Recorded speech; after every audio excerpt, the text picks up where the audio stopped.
Bienvenue à tous sur Nouvel Hope. Selon les critères pour être reconnu comme juif, il est généralement nécessaire d'être né d'une mère juive. Cependant, comment est-il possible que des individus qui ne sont pas directement issus de la terre d'Israël peuvent également être considérés comme juifs? Beaucoup d'entre nous ont probablement déjà entendu parler des Falachas ou encore des Lemba. Mais qui sont exactement ces communautés? Dans un aspect méconnu de l'histoire juive, depuis plus de 2000 ans, le continent africain abrite diverses communautés qui se revendiquent juives, affirmant leur lien avec le roi Salomon. Parmi elles, les Falachas d'Éthiopie sont les plus connus. Les moins connus sont les Lemba du Zimbabwe, les Igbo du Nigeria, les Abayudaya d'Ouganda ou les Tutsi hébreux du Rwanda. Ces groupes partagent leur identité noire africaine et leurs revendications du judaïsme. Certains se considèrent descendants des tribus perdues d'Israël, tandis que d'autres ont adopté le judaïsme plus récemment par conversion ou identification au peuple biblique hébraïque.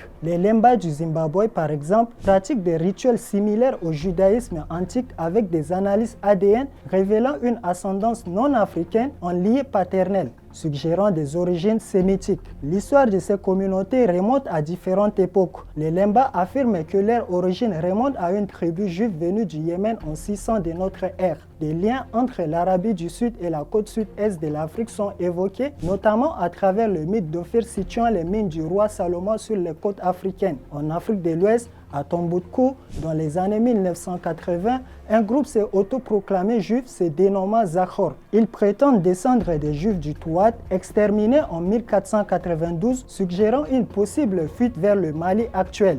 La conversion collective au judaïsme est observée chez les Abayudaya d'Ouganda, initiée par leur chef charismatique après la lecture de la Bible hébraïque en 1910. En 2002, des rabbins israéliens et américains les convertissent officiellement. Les Igbo du Nigeria revendiquent une identité juive depuis des décennies, pratiquant le judaïsme dans une trentaine de synagogues entre Abuja et Port Harcourt. Cette diversité englobe également des communautés au Ghana et au Cameroun, ainsi que les Beth Yeshurun au Cameroun, formés au judaïsme via Internet entre 2007 et 2008. Les Falachas d'Éthiopie conserve une histoire ancienne remontant au Kébranas où la reine de Saba se convertit au judaïsme et donne naissance à Ménélik Ier, fondateur de la dynastie salomonique éthiopienne. Les Juifs éthiopiens ont été amenés en Israël lors d'opérations majeures baptisées Moïse entre 1984 et 1991. Aujourd'hui, ces derniers installés en Israël dénoncent la discrimination et la violence policière dont ils sont victimes malgré leur statut de seconde classe. Un traitement ségrégationniste dont l'exemple le plus scandaleux fut lavé par le gouvernement israélien en 2013 après des années de dénégation d'avoir pratiqué des injections d'un agent contraceptif aux Falachas éthiopiennes